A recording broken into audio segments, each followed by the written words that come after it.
How are we all doing? Good, how you doing? Good. What was your favorite play you got to show the team from the game last week? Oh, great question. I really like the blitz that Nick had. You know, like Reek played back into a block. Bohanna really played strong across the face, and just it was a team tackle and saying that you can't run the ball. You know, like a mindset that the way we want to play. It was a good picture of it. You've coached Quinton in Dallas previously. How have you seen him transform his game here in Seattle? It looks like he's lighter, he's playing faster, playing more positions. He's kind of the weight he was when he was drafted from Kentucky the first year. I think it was 21, and he's way quicker when he's like that. He's doing a great job. I think like at times this league's a funny league. I think at times people mature at different times, and I think this is a good time for Bo. He's like maturing at the right time. He's doing a great job. He's locked in. He's ready to go. How's he as a defensive end? How's he at defensive end? Oh, you mean like a big D end? He's doing good. Like it's the first time he's played it. Yeah. So when we put him there first, he's really understanding the blocks. But when you really think about it, so he plays like a shade and a 2-eye. A 4-eye is quite similar to a 2-eye. It's just like a reversed way of seeing it. So once you start understanding the blocks that come from there, he can get going. He just needs more reps, and he's improving every day. How important is power and leverage on your D line? Because it seems like you're doing a lot of that work. And how important is that for this? It's very important. You know, like there's times to take your shot, and then there's times to build a wall. You know, so both of those things, you need pad level, you need explosion. So it's just like, to me, when Hines is coaching those guys, he's building like EDDs, just everyday things that the guys need to do. And it's such a repetition position. The closer you get from outside in, when you get inside, it's like a repetition position. It's because the same things happen over and over again. So you just need to keep repping it, and that's what they're doing. Jared Ivey seems like he's picking up steam as the pads keep coming on. What are you seeing from him? Yeah, I think all those young guys are, to be honest with you. All those young guys were rolling today. I felt them. That's one of the best practices they all had, I thought, as a group. I really feel from all of them, Brian, is that they're starting to learn how to play together. It's hard, you think, when you come in as a front and you're coming into a group of players that have played together for like a year. Some of them have played longer. We just wasn't here before. So they know how to play off each other. And then you come in, there's real big personalities in the room. Now they're starting to, not getting comfortable, but they're starting to understand the expectations of that position and what's expected of them. You're seeing them all grow. It's kind of cool. It seems like Justin Hines is really into J.R. Singleton and Bubba Thomas, and like as a project developing them. What have you seen of those two? I feel like, like, it's funny.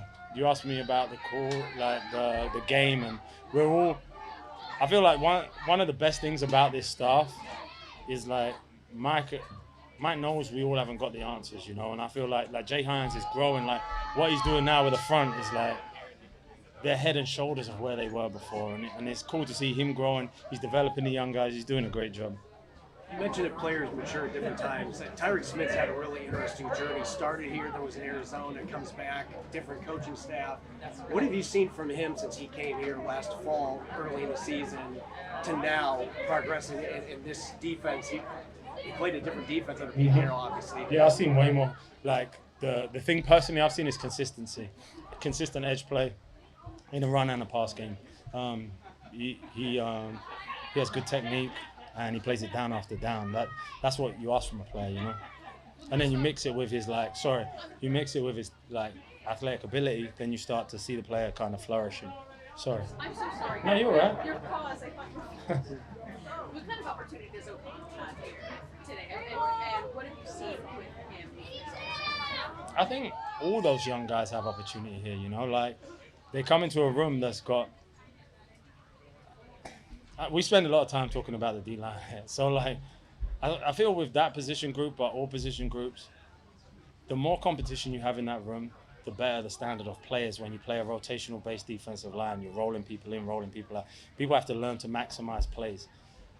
O'Connell, Gaines, Ivey, all these guys, what I'm seeing is they're learning when they go in, they have these few moments. And that's how their career will go as they grow, you know? And if they take those moments, they have more opportunity. And he took an opportunity the other night, you know? So you now, can he consistently do it? it's easy when you first jump out there and you're rolling. He's doing a great job, but now it's like this league is about doing it every day. You know? You mentioned Jared. What have your thoughts about him out here? It seems like he's had some flashes. Jared Ivey. Yeah, he has. A couple of the guys have, to be honest with you. Like, it's just, yeah, it is. It's just like every day, it's like every play you want. There's things to coach up, there's things not to coach up. But as they go, it's more of not the flash plays. It's more of the consistent play that I think Hines and those guys are really striving with those guys to get, and they're doing a good job. How would you assess yourself as a play caller on Thursday? I think there was a lot of things to learn, a lot of things that went well, and it was the same as when I done it against the Chargers and when I done it against the Titans. You come off, I watched the film with Mike, I watched the film with Les. We talk about it. We talk about the plays, the reasoning why, communication. There's like, when you're doing it, there's a lot of things going on, and it's like, it's not just calling the play, it's managing everything. And as you go through it and you learn those experiences, they're like patterns. They're like playing, to be honest with you. It's very similar for me. And it's like, as you learn it, okay, that just happened. I know what to do. And for me, it was a great opportunity, and I had a blast. How valuable is that for you as a coach, just to develop, to get that game experience? Like Mike talked about how chaotic that is. Yeah, it's hugely valuable, like, especially with mentors like Mike and Les. I'm lucky. I enjoy my job. I love my job. Love the people I work with. Are you calling it like you would in a regular season game, or are you holding stuff back? Are you like trying to put different players in positions to see what they can do? Like, how do you balance? What happens is, like, I won't go deep into it, but what happens is you kind of create a plan before you go in as a group. And I'm not trying to like patronize anyone. I'm just explaining, like, you create a plan. You kind of say, these are the things we want to use. These are the players we want to use. How do we do all these things?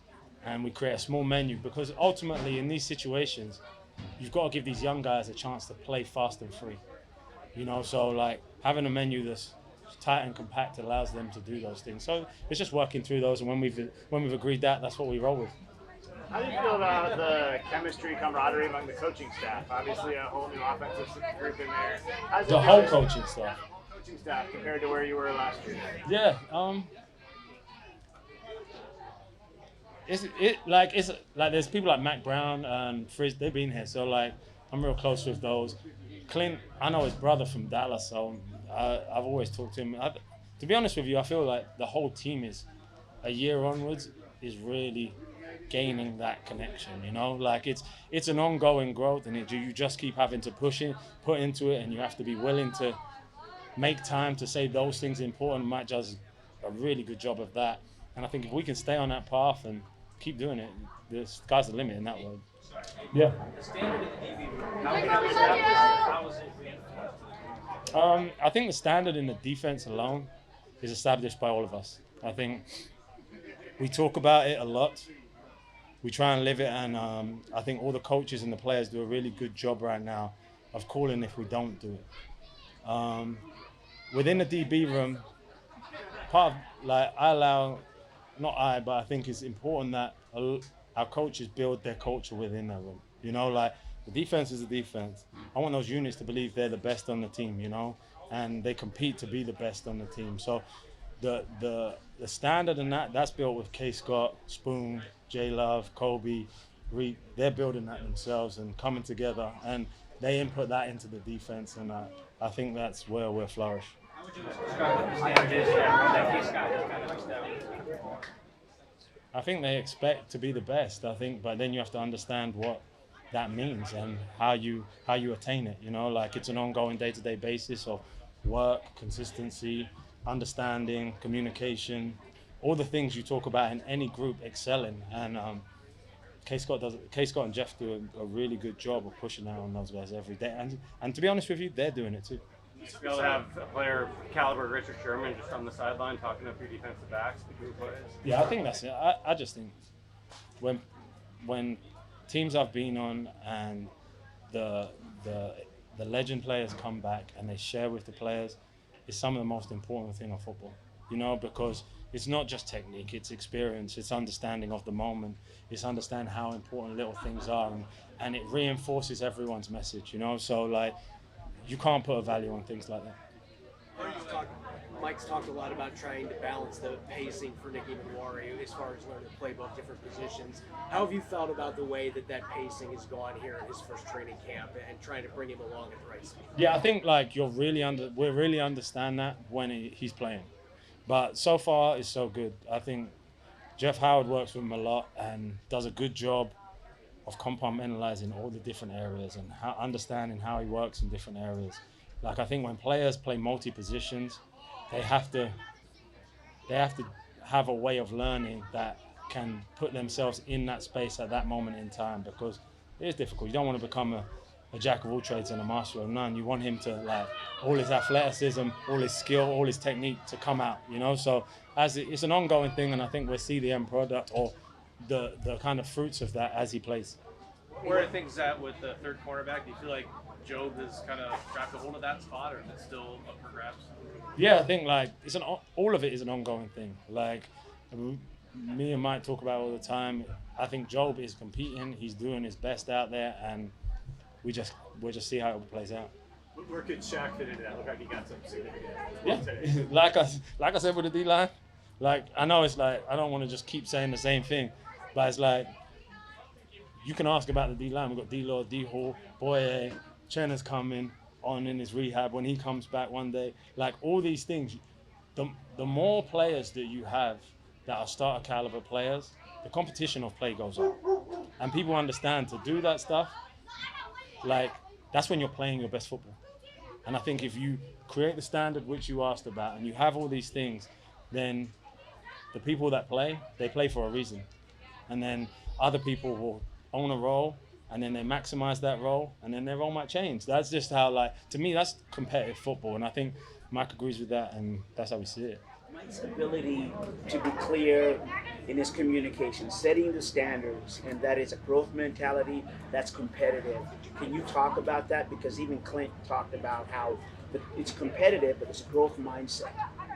With Mike's message. Yeah, because it's consistent and permeating to the whole. Yeah, I think it's hard to answer that question because I work so closely with Mike, and we just talk all the time. So like I see it with the team. I see that, but I think it's like Mike talks about chasing edges. It's like he's consistently pushing boundaries, and he's always trying to push us. He's always pushing me to see what the next thing we can do. Are we doing it the right way? And you have to like, for me, I respect that. I respect you pushing me, saying, have I got a right logical answer for you? Are we doing, because I expect the same questions from the players. Like, are we doing it the right way? And that's really at the core of it, what he's asking, you know, and I vibe with that. That's how you get better. How do you think Wrexham's going to do in the new league this year? I don't know. I'm not really a Wrexham fan. Anything else, guys? The challenge is skill sets of Jackson. Their elite quickness. Like, I think they both have elite quickness in and out of breaks. Jackson has speed as well, his ball catch ability and his ability to run with the ball. Coop is just, his understanding of the game is elite. You know, his understanding of leverage, how to move people, where he needs to move people, what you're playing, what your leverage is. Like, he understands the answers to the test before you've written the test. And I think, like, you see that. I see it in the play, I see it in the film. It's great for these guys to compete against them every day. You can see that just off the film, not like by talking to her about it. Both, really, I think, yeah. Thanks, Coach. Thanks, guys. Thanks. Appreciate you guys.